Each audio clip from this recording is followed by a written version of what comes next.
Hello दोस्तों। तो स्वागत है आप सभी का फिर से मेरे चैनल क्रैक कंपटीशन में। और जैसा कि रोज़ाना हम लोग सीटेट एग्ज़ाम का एनालिसिस करते आ रहे हैं, तो आज हम लोग 24 जनवरी के फर्स्ट शिफ्ट का एनालिसिस देखेंगे कि कैसे क्वेश्चन आए थे और क्या है। तो पहला क्वेश्चन है, राष्ट्रीय पाठ्यचर्या की रूपरेखा 2005 किस चीज़ के आधार पर पाठ्यचर्या के बोझ को कम करने पर बल देती है? तो इसका आंसर होगा शिक्षा बिना बोझ के अंतर्गत। अगला क्वेश्चन आया था, पियाजे और वाइगोत्स्की के अनुसार एक रचनात्मक कक्षा कक्ष में अधिगम शिक्षार्थियों द्वारा स्वयं सृजित किया जाता है जो एक सक्रिय भूमिका निभाते हैं। अगला क्वेश्चन है, किसी बच्चे को दिया गया विशिष्ट उत्तर कोहलबर्ग के नैतिक तर्क के सोपानों की विषय वस्तु की किस अवस्था के अंतर्गत आएगा? तो इसका राइट आंसर होगा अच्छी लड़की और अच्छा लड़का अनुकूलन के अंतर्गत आता है, जो कि कोहलबर्ग के तीसरा स्टेज कहलाता है। ये आप लोग ध्यान रखिएगा। अगला क्वेश्चन है,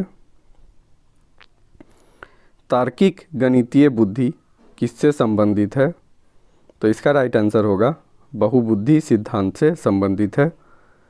अगला क्वेश्चन है, प्रगतिशील शिक्षा के संदर्भ में निम्नलिखित में से कौन सा कथन जॉन डीवी के अनुसार समुचित है? तो इसका राइट आंसर होगा विद्यार्थियों को स्वयं ही सामाजिक समस्याओं को सुलझाने में सक्षम होना चाहिए। अगला क्वेश्चन है, शिक्षण से अधिगम पर बल देने वाला परिवर्तन क्या हो सकता है?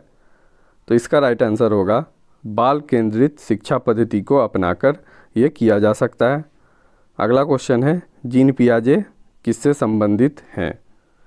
तो इसका राइट आंसर होगा ये संज्ञानात्मक विकास से संबंधित है और इन्होंने 4 स्टेज दिया था जो कि आप लोग को ध्यान रखना है। अगला क्वेश्चन है, निजी भाषा शब्द का प्रयोग सबसे पहले किसने किया था? तो ये वाइगोत्स्की ने किया है।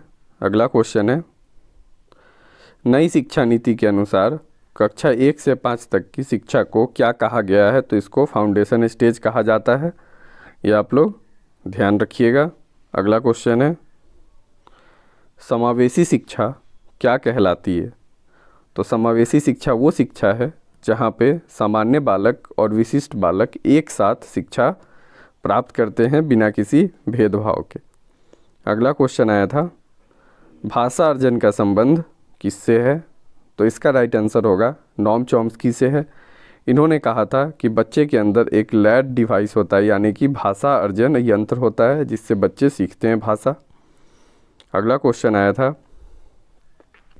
बालक के समाजीकरण की द्वितीयक एजेंसी कौन कौन सी है? तो इसका आंसर होगा विद्यालय भी है और मीडिया भी है।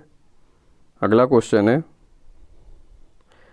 विकास अपने विशिष्ट विकास के स्वरूप का अनुसरण करता है। यह कथन विकास के किस सिद्धांत को दर्शाता है? तो इसका राइट आंसर होगा ये अनुक्रमिता का सिद्धांत दर्शाता है। अगला क्वेश्चन है, एनईपी 2020 से संबंधित निम्नलिखित में से कौन सा कथन सही है? तो एनईपी जो है पूर्व प्राथमिक विद्यालय भाग 5 से 6 तक की आयु तक है और आंगनबाड़ी को प्राथमिक विद्यालय के साथ सस्थित भी होना चाहिए। ये दोनों चीज़ एनईपी 2020 में है। अगला क्वेश्चन है, आप पुरुष और महिला के बीच सामाजिक अंतर को क्या कहते हैं? तो इसे लिंग भेद हम लोग कहते हैं। अगला क्वेश्चन है, प्रथम भाषा के अधिग्रहण में किसकी भूमिका अधिक होती है? तो प्रकृति और पालन पोषण की भूमिका सबसे अधिक होती है। ठीक है। अगला क्वेश्चन है, शैशव में विकास अधिक और बाल अवस्था में कम होता है और जब बच्चा किशोरावस्था में पहुंचता है तो फिर से उच्च हो जाता है। यह शामिल विकासात्मक सिद्धांत है। तो इसका राइट आंसर होगा विकास जो है सभी चरणों में एक समान नहीं होता है और ये चीज़ पियाजे भी बताए हैं 4 स्टेज देकर, जो आप लोग ध्यान रखिएगा। अगला क्वेश्चन है, विकासात्मक मनोविज्ञान के संदर्भ में विकासात्मक परिवर्तन कैसे घटित होता है? तो इसका राइट आंसर होगा, पहला है वृद्धि के परिणाम स्वरूप, दूसरा है बच्चे जब पर्यावरण के साथ अंत क्रिया करेंगे तब। अगला क्वेश्चन है, अब हम लोग ईवीएस के क्वेश्चन देखेंगे, जो ईवीएस के क्वेश्चन आज आए थे, और ये क्वेश्चन जो है बार बार रिपीट भी हो रहे हैं, तो आप लोग ये क्वेश्चन को अच्छे से देख लीजिए। तो पहला क्वेश्चन है, स्लॉथ के बारे में आया था क्वेश्चन, तो इसका राइट आंसर होता, यह पेड़ पे उल्टा लटका रहता है, दिन के 17 घंटे सोता भी है, यह भालू जैसा दिखता है लेकिन भालू नहीं है, तो ये चीज़ ध्यान रखिएगा। अगला क्वेश्चन है, संविधान की 8वीं अनुसूची में कितनी भाषाओं का उल्लेख है? तो कुल 22 भाषाओं का उल्लेख है। आप लोग याद रखिएगा, इसमें अंग्रेजी भाषा जो है वो भाषा इसमें सम्मिलित नहीं है, तो अगर क्वेश्चन आता है तो आप लोग ध्यान रखिए कि अंग्रेजी भाषा इसमें सम्मिलित नहीं है। अगला क्वेश्चन है, बंगाल की खाड़ी से सटे राज्य कौन कौन से हैं? तो बंगाल की खाड़ी से जो सटे राज्य हैं उसमें पश्चिम बंगाल है, उड़ीसा है, आंध्र प्रदेश है, और आंध्र प्रदेश के बाद तमिलनाडु जो है वो भी बंगाल की खाड़ी से सटे हुए हैं।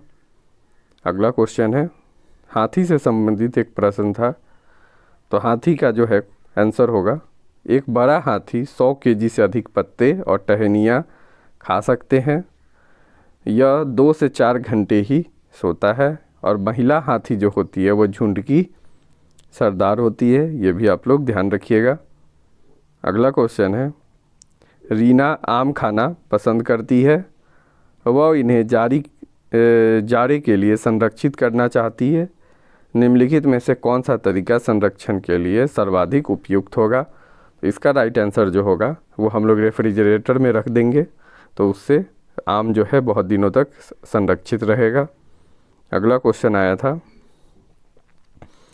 पक्षी जो है एक समय पे 2 भिन्न भिन्न वस्तुओं को देख लेते हैं, क्योंकि इनके सिर के दोनों ओर आँखें होती है, इसीलिए ये लोग देख सकते हैं। अगला क्वेश्चन आया था कि अम्ल वर्ष का प्रमुख कारण क्या है? तो इसका जो आंसर होगा वो SO2 गैस है, ये आप लोग ध्यान रखिएगा, ये थोड़ा इम्पॉर्टेंट है और थोड़ा अलग क्वेश्चन आया था।